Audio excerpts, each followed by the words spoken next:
আমার গৌসে পাক আব্দুল কাদের জিলানী তিনি কোনদিন তার জিন্দেগিতে ইসলাম এবং শরিয়া বহির্ভূত কোনো কাজ করে নাই। আল্লাহ রাসূল যে ব্যারিকেড দিয়েছে যেটার নাম শরিয়ত হয়েছে, তিনি সব সময় তার পুরো জিন্দেগিটাকে শরিয়তের ভিতরে রেখে তিনি তার প্রত্যেকটা কদমকে ফেলেছেন। গৌসে পাকের জীবনের দিকে যদি তাকাইলে আপনি দেখবেন আমার গৌসে পাকের আব্বা আম্মা উভয়জন গৌসে পাককে মাদ্রাসা শিক্ষাই দিয়েছে, তিনিও সানন্দে অ্যাকসেপ্ট করে নিয়েছে। ভাইরা আমার, ছোট্ট অবস্থা থেকে কোরআনে পাকের প্রতি তার কেমন নিষ্ঠা ছিল, মহব্বত ছিল, একটা টান ছিল। আপনি যদি দেখবেন গৌসে পাক মায়ের পেট থেকে 18 পারা শিখে দুনিয়াতে কদম দিয়েছে। আমাদের দেশে কিছু তথাকথিত বুদ্ধিজীবী আছে যারা বুদ্ধি ছড়ে তারা গৌসে পাকের এই কারামতটাকে স্বীকার করতে চায়। এটা কেমনে সম্ভব? গৌসে পাক মার পেটের ভিতরে আর মা বাইরের থেকে কোরআনে পাক তেলাওয়াত করছে, এটা তিনি ভিতর থেকে শিখলেন কিভাবে? আমি বলবো উত্তর কোরআন হাদিস থেকে দেওয়ার দরকার নাই, উত্তর কোরআন হাদিস থেকে দেওয়ার দরকার নাই, তোমাদের উত্তর তোমাদের কিতাব দিয়ে দিব। দার্শনিকরা বর্তমান জামানায় মেডিকেল সায়েন্সের যে থিওরি সেটা হচ্ছে একজন বাচ্চা যখন তার মায়ের পেটের ভিতরে থাকে ওই সময় বাচ্চার ভ্রূণের বয়স যখন 4 মাস 10 দিন হয় তখন বাচ্চা হাত পা নড়াচড়া শুরু করে। কারণ আল্লাহর কোরআন বলছে সেই সময়ে 4 মাস 10 দিনের মাথায় আমি আল্লাহ একজন ফেরেশতা পাঠিয়ে ওই বাচ্চার শরীরের ভেতরে রূহ দিয়ে দেই। জুড়ে বলেন সুবহানাল্লাহ। ওই সময়ে এরপর থেকে মেডিকেল সায়েন্স বলছে বাচ্চার মাকে যখন বাচ্চার বাবা টাচ করে, অর্থাৎ তারা স্বামী স্ত্রী যখন মিলিত হয় তখন বাচ্চা অত্যন্ত আনন্দ পায়, মজা পায়, বাচ্চার পেটের ভিতর তখন ভাল লাগে।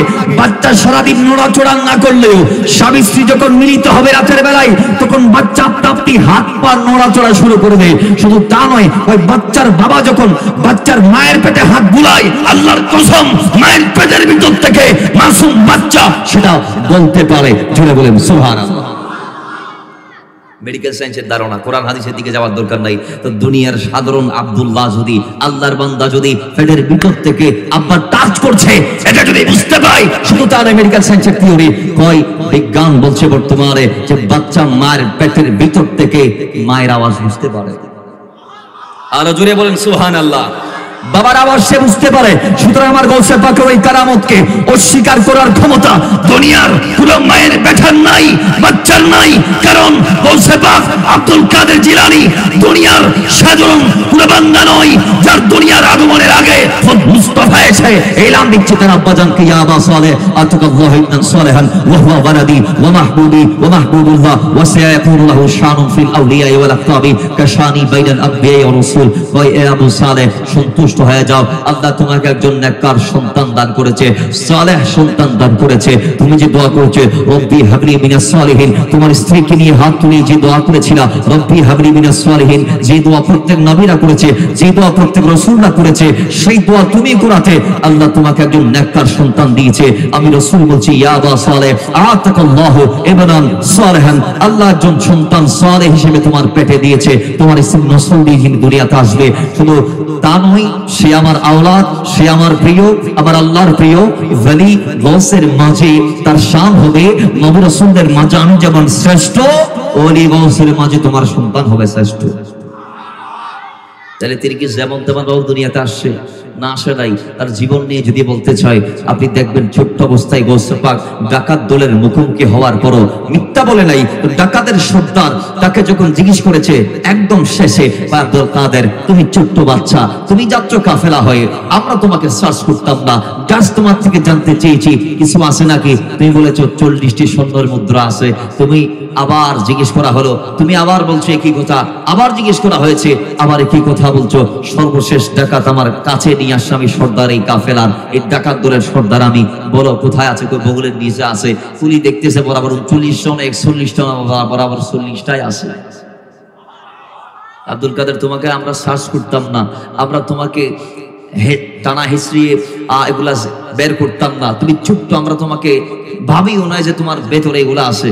তুমি ছেলে মিথ্যা বলতে পারতাম, বলো নাই কেন? আমার শিক্ষা হচ্ছে মিথ্যা না বলা। কারণ কি কয় আসিদকু ইউনজি ওয়াল কিযবু ইহলিক, সত্য মুক্তি দেয়, মিথ্যা কি করে ধ্বংস করে। ডাকাত দলের যে সর্দার আছে, রাইস আছে, ওনার বিবেকের শোভাবুদ্ধির উদয় হয়েছে। উনি বুঝতে পেরেছে একজন আব্দুল্লাহ যিনি ছোট্ট অবস্থায় আল্লাহর নাফরমানি করছেন না, মিথ্যা বলে রাসূলের দেয়া প্রত্যেকটা অঙ্গীকারকে তার মার মাধ্যমে শুনে তিনি মানছে, আর আমরা পুরো জিন্দেগিটা রবের নাফরমানিতে কাটাই দিচ্ছি না। এখন সময় এসেছে পরিবর্তন হওয়ার, আমরা পরিবর্তন হতে চাই। আব্দুল কাদের, তুমি আমাদেরকে পরিবর্তনটা করাই দাও তোবার মাধ্যমে, জুড়ে বলেছো। সেদিন গৌসে পাক যাদেরকে দোয়া পড়াইছে 60 জনে বড় বড় আল্লাহর ওলি হইছে, সুবহানাল্লাহ পড়বেন না? ও গৌসে পাকের জীবনী দেখবেন আপনি, বাজুক রাসূল শরীফ করে আল্লামা শাতফি আলাইহির রাহমাত লিখছেন, আমার গৌসে পাক আব্দুল কাদের জিলানী আলাইহির রাহমাত, তিনি লাইফে 25 বছর এমন ভাবে মুজাহাদা করেছে, ওই 25 বছরে দুনিয়ার মানুষ গৌসে পাককে চিনতে পারে নাই। সুতরাং জালাল গায়বরা আসতো, খাজা খিজরা ইসলাম আসতো এবং কিছু জিনেরা আসতো। দুনিয়ার মানুষ গৌসে পাক ওই 25 বছরে, যে 25টা বছর যৌবনকালে গৌসে পাক বাগদাদের ধ্বংসস্তূপে বসে বসে ইবাদত, রিয়াজত, সিয়াদত, গোলামির মাধ্যমে তিনি কাটিয়েছিলেন। ওই 25 বছরে বাগদাদবাসী তাকে বোমা মনে করতো, পাগল মনে করতো, উম্মাদ মনে করতো। তারা জীবনে দেখে নাই গৌসে পাক কারোর সাথে কথা বলতে। 25 বছর একটা আল্লাহর সাথে কথা বলেছে, দুনিয়ার কারোর সাথে কোনো কথা বলে নাই, তার নাম গৌসে পাক। কিন্তু আজকের সমাজ আমরা দেখি আমাদের যুবকদের দিনের প্রতি কোনো রিশতা, আন্তরিকতা, টান, ভালোবাসা, নেয়ামত আগেও ছিল কিন্তু নেয়ামতের পরিপূর্ণতা ছিল না। অন্যান্য নবীর উম্মতরাও নিয়ামত ভোগ করেছে, কিন্তু আমাদের মতো পরিপূর্ণ নিয়ামত তারা পায় নাই। তাদের দিন তারা পালন করেছে, তারা 1000 বছর দিনের খিদমত করে যে সওয়াব পেয়েছে। আল্লাহ আমার নবীর উম্মতকে এত দিয়েছেন যে আমার নবীর উম্মত এক রাত ইবাদত করলে 1000 মাসের 1000 বছরের ইবাদতের সওয়াব উম্মত পাবে। জোরে বলেন সুবহানাল্লাহ।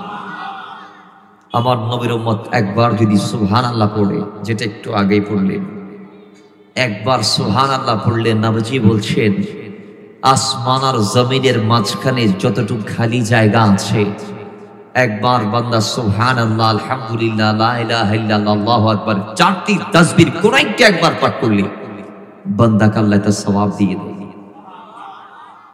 কেউ কি পেয়েছিল? পাই নাই, আমরা পেয়েছি, আমরা পেয়েছি। তো যেই নবী আমাদেরকে এত নিয়ামত দিয়েছে, আসুন সেই নবীর স্মরণ করে একবার করি ইয়া রাসূলুল্লাহ, আবার করি ইয়া রাসূলুল্লাহ, করি ইয়া নবী আল্লাহ, এবার করি ইয়া রাহমাতাল লিল আলামিন, এবার করি ইয়া শাফিআল মুযনিবিন, দরুদ পড়ি সাল্লাল্লাহু তাআলা আলাইহি ওয়া আলিহি ওয়াসাল্লাম। বাইরামা, আজকের এই মাহফিল থেকে আমরা স্মরণ করছি তাদের যাদের ওসিলা আমরা ঈমান ইসলাম পেয়েছি, যাদেরকে আল্লাহর ওলি বলা হয়। বাংলার এই ভূখণ্ডে যারা এসে আমাদের মাথায় টুপি পরিয়েছেন, যে আল্লাহর ওলিরা এসে আমাদের মা বোনদের কপালের সিঁদুর মোছে, ওড়না, গোমটা, হিজাব, নিকাব, পর্দা ইত্যাদি ইত্যাদির ব্যবস্থা করে দিয়েছেন, আজকের এই মাহফিল থেকে আমরা তাদের স্মরণ করছি। আসুন, আমাকে বলা হয়েছে গাউসে পাকের জীবন থেকে আদর্শ সমাজ গঠনের ভূমিকা। এখন কেউ যদি বলে কেন গাউসে আজমকে সামনে রেখে সমাজ গঠন করার মানেটা কি, আমি বললাম মানে হচ্ছে আল কোরআনের দাবি। জোরে বলেন সুবহানাল্লাহ। কোরআনুল কারীম আল্লাহ সুবহানাহু ওয়া তাআলা 21 নং পারা, পারা নং কত? 21 পারা, পৃষ্ঠা নং 11। সূরার নাম হচ্ছে সূরা লোকমান, আয়াত নং 15। আল্লাহ বলছে ওয়াত্তাবি'স সাবিলা মান আনাবা ইলাইয়া, আমি আল্লাহর পথের পথিকরা যেই পথে হাঁটছে তোমরা সেই পথ দিয়ে যাবা। অর্থাৎ গাউসে আজম তোমাদেরকে যেই নিদর্শন দেখিয়েছে তোমরা সেটাকেই অনুসরণ করো। জোরে বলেন সুবহানাল্লাহ। গাউসে আজমের দেখানো পথে তোমরা হাঁটো। কেন হাঁটবো? আল্লাহর কোরআন বলছে গাউসে আজমের দয়া পথে হাঁটার পেছনে কারণ আছে। আল্লাহর ওলিরা আমার আপনার মতো সারা জীবন ঘুমিয়ে ঘুমিয়ে ওলি আল্লাহ হয় নাই। তাদের পুরো জিন্দেগির প্রত্যেকটা পার্টে পার্টে, পাথাই পাথাই, লাইনে লাইনে আপনি দেখবেন ওলি আল্লাহরা 24টা ঘন্টা তারা আল্লাহকে দিয়ে দিয়েছে। সুবহানাল্লাহ। বাজারও পারবে, জোরে বলেন সুবহানাল্লাহ। কোথায় আছে? কয় কোরআনে আছে। 15 পারা 15 নং পৃষ্ঠা, সূরা কাহাফ, আয়াত নং 28। আল্লাহ বলছে ওয়াসবির নাফসাকা, তোমরা আপন নফসটা তাদের কদমে কুরবান দাও, নিজেকে তাদের সঙ্গে রাখো যারা ইয়াদউনা রাব্বাহুম, তোমাদের রবকে ডাকে। কখন? বিল গাদাতি ওয়াল আশিয়ি, রাতে দিনে 24 ঘন্টা। আল্লাহ কেন ডাকে? কেন ডাকে? ইরিদুনা ওয়াজহাহু, তারা চাই একমাত্র আমি আল্লাহকে রাজি রাখতে। জোরে বলেন সুবহানাল্লাহ। তাহলে বোঝা গিয়েছে গৌসে পাকরা, গরিব নওয়াজরা, শাহজালাল মুজাররদি ইয়ামানিরা এমনে এমনে আপনার আমার মতো মানুষের গীবত করে করে হেলাই দুলাই সানন্দে জীবন যাপন করে তারা তাদের মূল্যবান সেকেন্ড গুলাকে গুজার করে নাই। তারা তাদের লাইফের গোটো জিন্দগির হার সেকেন্ড হার ঘন্টাকে তারা আল্লাহ রাসূলের জন্য কুরবান দিয়ে দিয়েছে। দূরে বলেছে বাবারা আমার গৌসে পাক, আজকের যুবকরা তার জীবন থেকে কি নিবে?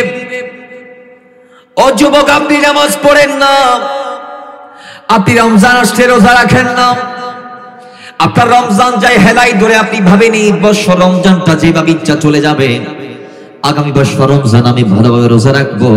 কিন্তু আপনার জেনে রাখা দরকার, আপনার মতো হাজার হাজার যুবকরা স্বপ্ন দেখেছে আগামী বছর রোজা রাখার।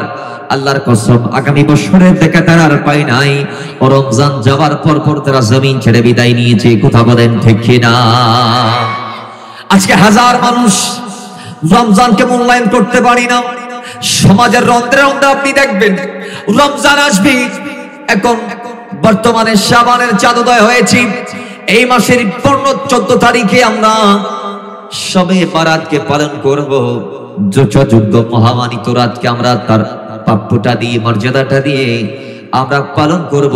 এর 15 দিন পরে আসবে মাহে রমজানের প্রথম রাত। কথা বলেন ঠিক কিনা? দুনিয়ার মুসলমান যুবকরা, বাবারা, ভাইরা আমার, কান খুলে শুনেন। আপনি রমজানকে হেলাই দোলাই কাটিয়ে দেন। আপনি রমজানের বেলায় সকাল বেলা উঠি আপনি আব্বা আম্মার সঙ্গে আপনি খানা খাইলেন, যেটা আল্লাহর নবী সাহারি বলেছে। রাসূল বলেছে তাসাহারু, তোমরা সাহারি খাও। ইয়া রাসূলুল্লাহ, কেন?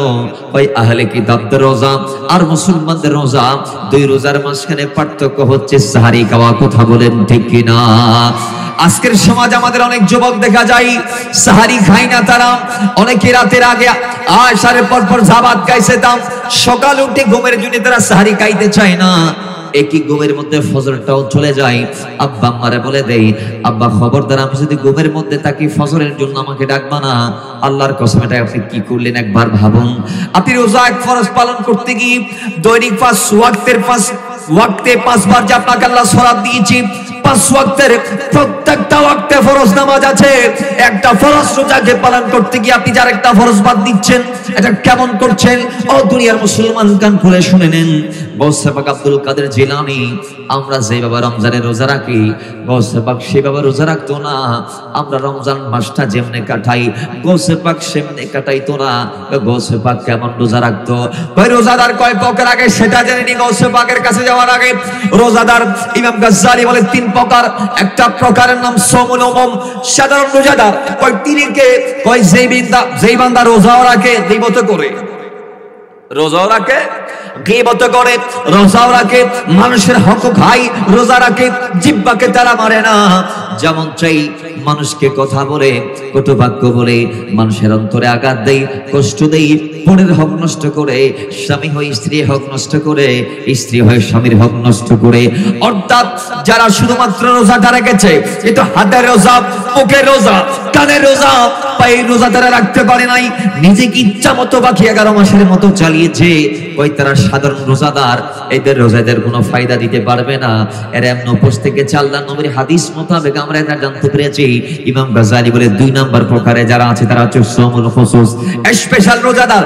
তারা কারা? কয় যারা রোজা রেখেছে, জবানকে তালা মেরে রোজা রেখেছে, মিথ্যা বলে নাই, গীবত করে নাই, মানুষের হক নষ্ট করে নাই, মানুষকে কটুবাক্য বলে নাই। আজকে রমজান মাস আসলে আমরা দেখি মানুষ উপোস থাকার কারণে মানুষের সেন্স আগের মতো কাজ করে না।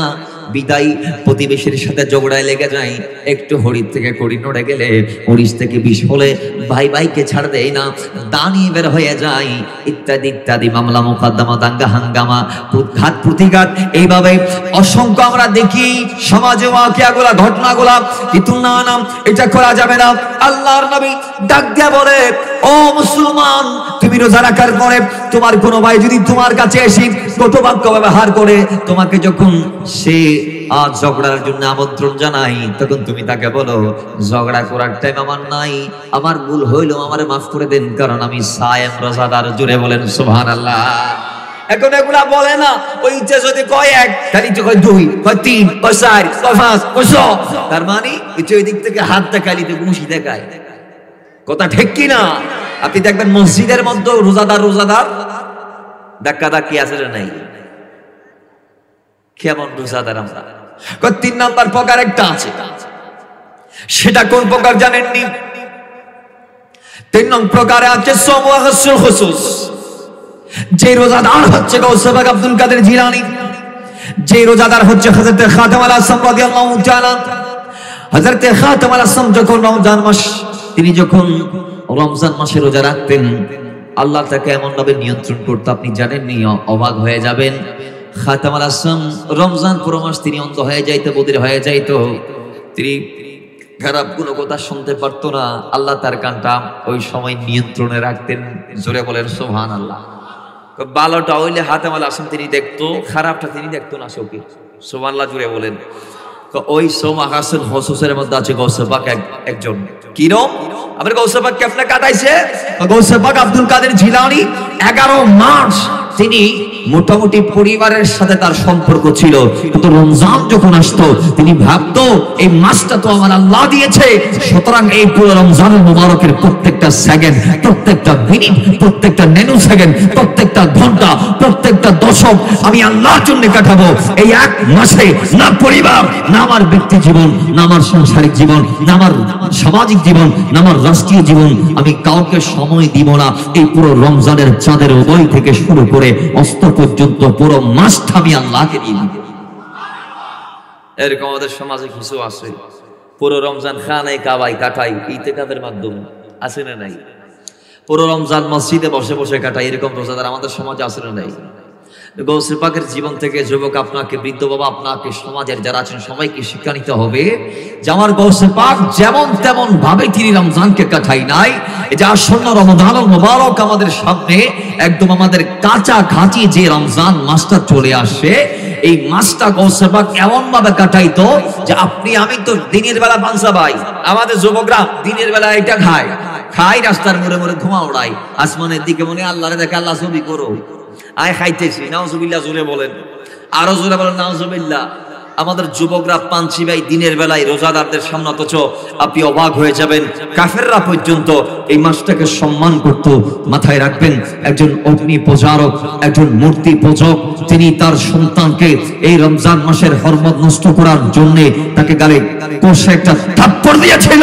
সেই থাপ্পড় আল্লাহ কবুল করে নিয়েছিল, যার দরুন একজন মূর্তি পূজারককে আল্লাহ মৃত্যুর আগে আগে ঈমানি দৌলত দান করেছেন। জোরে বলেন সুবহানাল্লাহ। তো আমরা করতে পারি, আমরা করি, আওয়াজের আমরা করি না, করি না।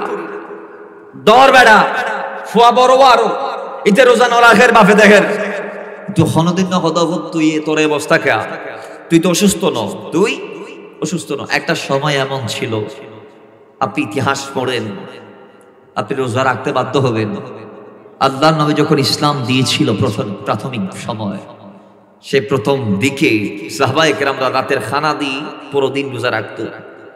সেই সময় সিস্টেমটা ছিল এভাবে যে কোন একজন ব্যক্তি রাতের খাবার এর সাথে সাহারি খেয়ে ফেলবে, মানে রাতের খাবারই বে সাহারি আলাদা করিয়ে রাখার ব্যবস্থা নছিল। তো সিস্টেম কি আছিল?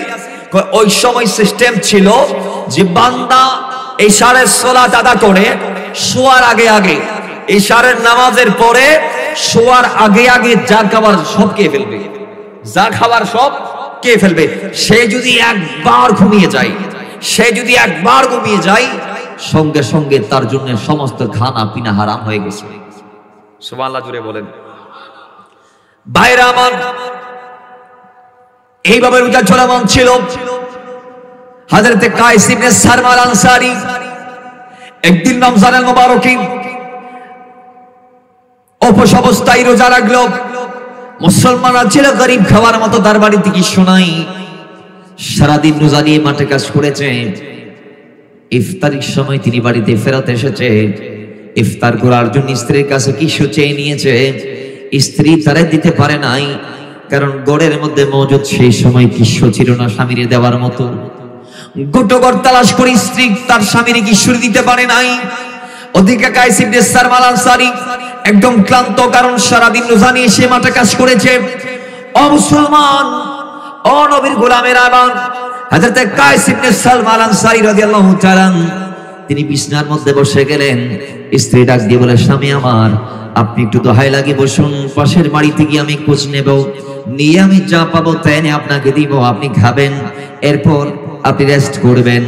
স্ত্রীর স্বামীর জন্য খানা খুঁজতে বাড়ির বাইরে গেলেন, পড়শিদের দুয়ারে দুয়ারে গেলেন, প্রতিবেশীদের দ্বারে দ্বারে গেলেন।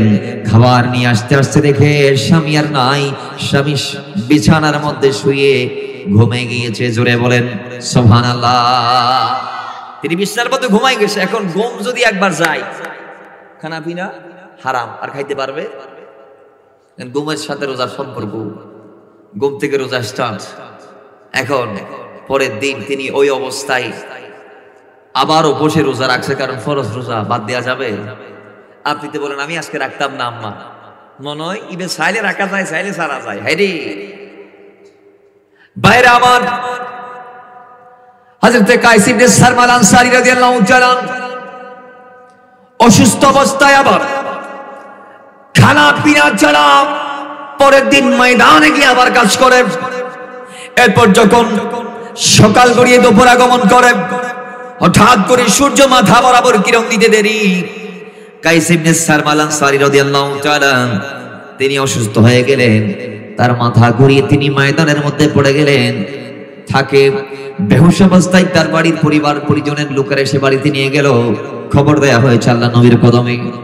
আল্লাহ রাসূল সঙ্গে সঙ্গে হাত উঠাই দোয়া করে, আল্লাহ ও আরশের মালিক, আমার উম্মতের জন্য এমন একটা ব্যবস্থা করে দাও, আমার উম্মত রোজা রাখবে কিন্তু তাদের কষ্ট হবে না। আল্লাহর সঙ্গে সঙ্গে ডাক দিয়ে বলে, সূরা বাকারার 187 নং আয়াত, আল্লাহ পাক ডাক দিয়ে বলে, ওয়াকুলু ওয়াশরাবু হাত্তা ইয়াতাবায়ানা লাকুমুল খাইতুল আবিয়াদু মিনাল খাইতিল আসওয়াদি মিনাল ফাজরি। জোরে বলেন সুবহানাল্লাহ। ইয়া রাসূলুল্লাহ, আপনার উম্মতেরা সুবহে সাদিকের আগ পর্যন্ত খাইতে পারবে। সুবহানাল্লাহ, জোরে বলবেন না? কতক্ষণ পর্যন্ত খাওয়া যাবে? সুবহে সাদিকের আগ পর্যন্ত খাওয়া যাবে। যেই মাত্র সুবহে সাদিক আগমন করবে, সঙ্গে সঙ্গে আর খাওয়া যাবে না। আপনারা আরেকটা জিনিস সেখানে মাথায় রাখবেন, আল্লাহ রাসূল আমাদেরকে এই খাওয়ার সিস্টেম দিয়ে দিয়েছে। এরপরও যদি আপনি রোজা না রাখেন, তাহলে আপনি বড় গুনাহগার হয়ে যাবেন। আল্লাহ রাসূল আমাদেরকে এলান দিয়েছে, তাসাহহারু, তোমরা সাহরি খাও। কেন জানো?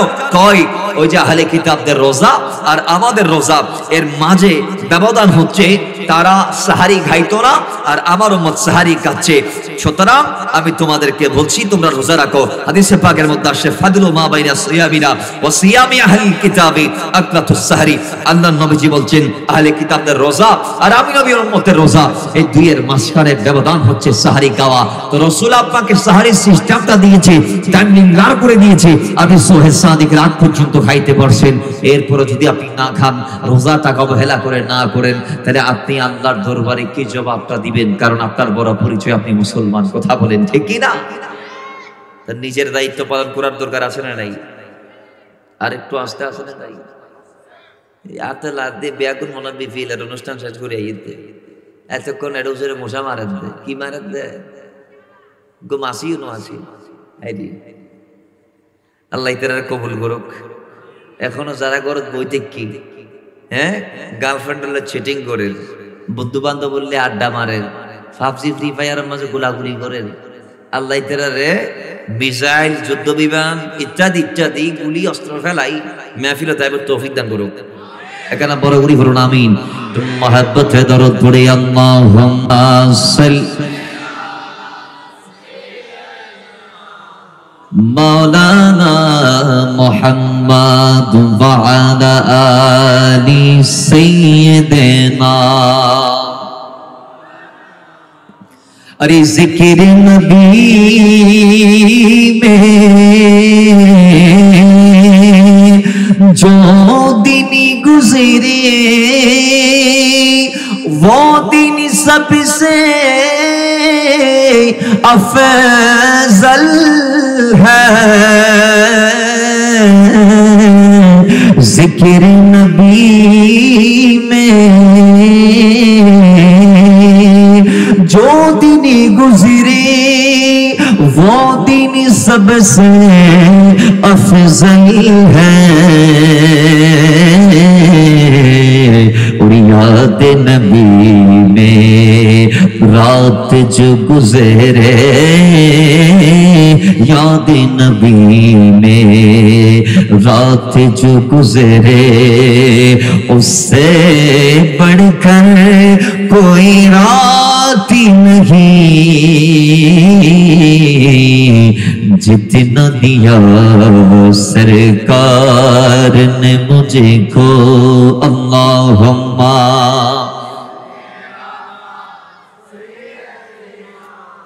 مولانا محمد وعلى آلی ارے تو بھی وہی سر جا جس در پہ سب کی بگڑی بنتی ہے تو بھی وہی سر جا جس در پہ سب کی بگڑی بنتی ہے اور ایک تیرے تقدیر بنانا ایک تیرے تقدیر بنانا ان کے لیے کچھ بات نہیں جتنا دیا سرکار نے مجھے کو اللہم صلی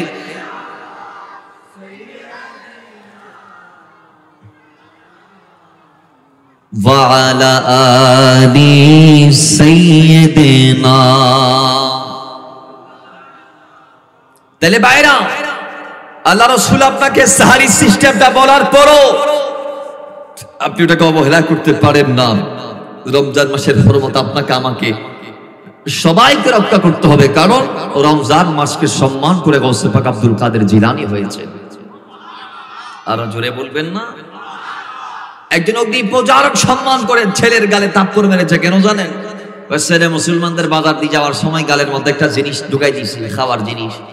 বাবা মারি দিয়েছে তারপর ছেলে বলে, আব্বা আমার অপরাধ। কই তুমি মুসলমানদের বাজার দিয়ে যাচ্ছ, তুমি খাচ্ছ, তোমার লজ্জা থাকা উচিত। সমস্ত মুসলমানরা উপোস থেকেছে, রোজাদার, তুমি কেমনে খাও? কই আব্বা আপনিও তো খান। আমি খাই কিন্তু বাড়িতে, বাইরে খাই না। জোরে বলে আল্লাহ বলে আমার এটা পছন্দ লাগছে, এর গুনাহ মাফ করে দিছি, মৃত্যুর আগে ঈমান দিয়ে দিছি। এবার দেখেন একজন বিধর্মী যদি রমজান মাসে সম্মান করতে পারে, যুবক বৃদ্ধ বাবারা সবাই বলুন আমাদের সম্মান করা দরকার আছে না নাই? আওয়াজ জোরে আছে না নাই?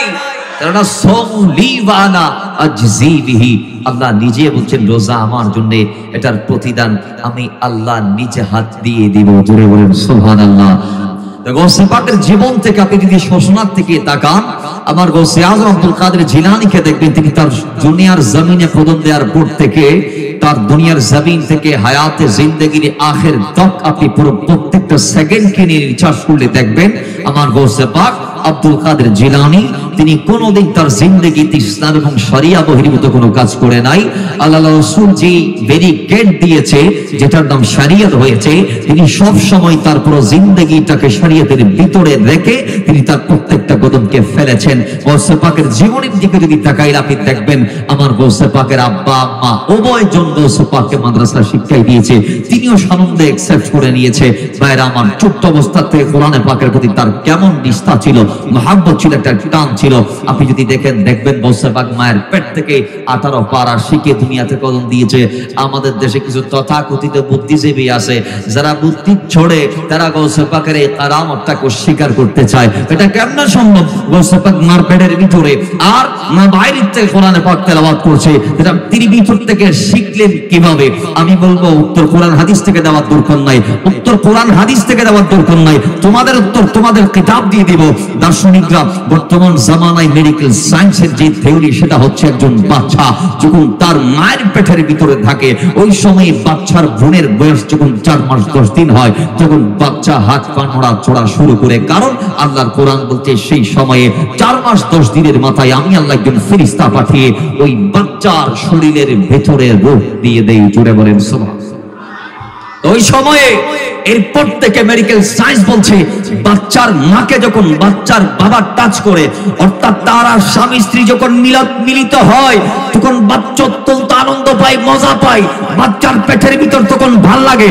বাচ্চা সারাদিন নড়াচড়া না করলেও স্বামী স্ত্রী যখন মিলিত হবে রাতের বেলায় তখন বাচ্চা আপনি হাত পা নড়াচড়া শুরু করবে। শুধু তা নয়, ওই বাচ্চার বাবা যখন বাচ্চার মায়ের পেটে হাত বুলায়, আল্লাহর কসম মায়ের পেটের ভিতর থেকে মাসুম বাচ্চা সেটা বলতে পারে। জুড়ে বলেন সুবহানাল্লাহ। মেডিকেল সায়েন্সের ধারণা, কোরআন হাদিসের দিকে যাওয়ার দরকার নাই। তো দুনিয়ার সাধারণ আব্দুল্লাহ যদি, আল্লাহর বান্দা যদি পেটের ভিতর থেকে আব্বা টাচ করছে এটা যদি বুঝতে পাই, শুধু তার মেডিকেল সায়েন্সের থিওরি কয়, বিজ্ঞান বলছে বর্তমানে যে বাচ্চা মায়ের পেটের ভিতর থেকে মায়ের আওয়াজ বুঝতে পারে। আরো জোরে বলেন সুবহানাল্লাহ।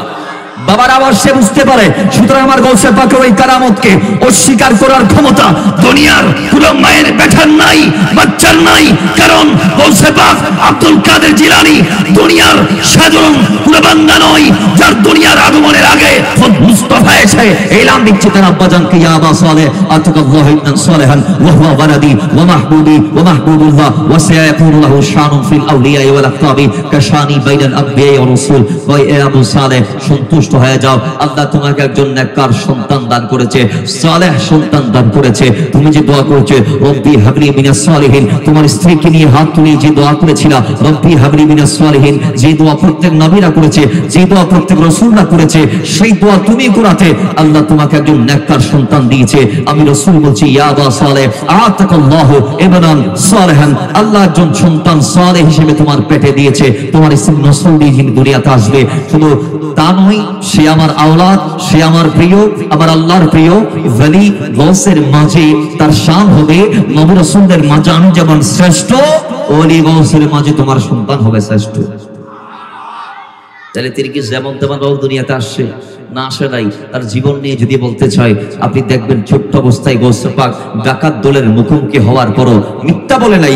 ডাকাতের সর্দার তাকে যখন জিজ্ঞেস করেছে একদম শেষে, আব্দুল কাদের তুমি ছোট্ট বাচ্চা, তুমি যাচ্ছ কাফেলা হয়ে, আমরা তোমাকে সার্চ করতাম না, জাস্ট তোমার থেকে জানতে চেয়েছি কিছু আছে নাকি। তুমি বলেছো 40টি স্বর্ণের মুদ্রা আছে। তুমি আবার জিজ্ঞেস করা হলো, তুমি আবার বলছো একই কথা, আবার জিজ্ঞেস করা হয়েছে, আবার একই কথা বলছো। সর্বশেষ ডাকাত আমার কাছে নিয়ে আসছে, আমি সর্দার এই কাফেলার, এই ডাকাত দলের সর্দার আমি, বলো কোথায় আছে? কই বগলের নিচে আছে। পুলিশ দেখতেছে বরাবর 39 জন 41 জন বরাবর 40টাই আছে। আব্দুল কাদের তোমাকে আমরা সার্চ করতাম না, আমরা তোমাকে টানা হিস্ট্রিয়ে এগুলা বের করতাম না, তুমি ছোট্ট, আমরা তোমাকে ভাবিও নয় যে তোমার ভেতরে এগুলা আছে। তুমি ছেলে মিথ্যা বলতে পারতাম, বলো নাই কেন? আমার শিক্ষা হচ্ছে মিথ্যা না বলা। কারণ কি কয় আসিদকু ইউনজি ওয়াল কিযবু ইহলিক, সত্য মুক্তি দেয়, মিথ্যা কি করে ধ্বংস করে। ডাকাত দলের যে সর্দার আছে, রাইস আছে, ওনার বিবেকের শোভাবুদ্ধির উদয় হয়েছে। উনি বুঝতে পেরেছে একজন আব্দুল্লাহ যিনি ছোট্ট অবস্থায় আল্লাহর নাফরমানি করছেন না, মিথ্যা বলে, রসুলের দেয়া প্রত্যেকটা অঙ্গীকারকে তার মার মাধ্যমে শুনে তিনি মানছে, আর আমরা পুরো জিন্দেগিটা রবের নাফরমানিতে কাটাই দিচ্ছি। না, এখন সময় এসেছে পরিবর্তন হওয়ার, আমরা পরিবর্তন হতে চাই। আব্দুল কাদের, তুমি আমাদেরকে পরিবর্তনটা করাই দাও তোবার মাধ্যমে, জুড়ে বলেছো। সেদিন গৌসে পাক যাদেরকে দোয়া পড়াইছে 60 জনে বড় বড় আল্লাহর ওলি হয়েছে। সুবহানাল্লাহ পড়বেন না?